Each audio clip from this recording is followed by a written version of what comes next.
The Madhya Pradesh Cabinet has approved the Uniform Civil Code 2026 bill, which will be introduced during the 5-day monsoon session of the Vidhan Sabha beginning on July 20th.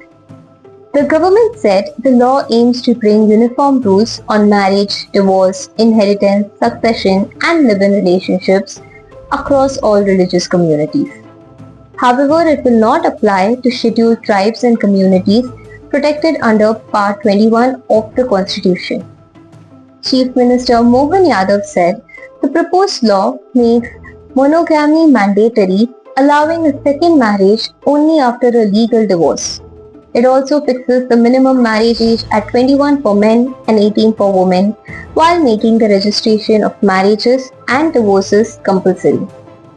The bill proposes to ban oral divorce and nikah halala and makes registration of live-in relationships mandatory within 1 month. Children born out of live-in relationships will be treated as legitimate and will have full inheritance rights.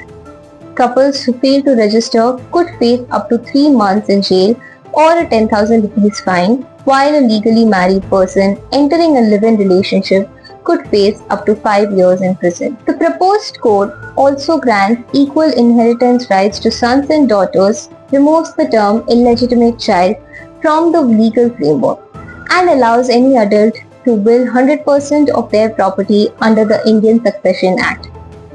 Yadav said the proposed law would ensure that everyone, irrespective of religion, is governed by the same civil code in matters of marriage, divorce, and inheritance.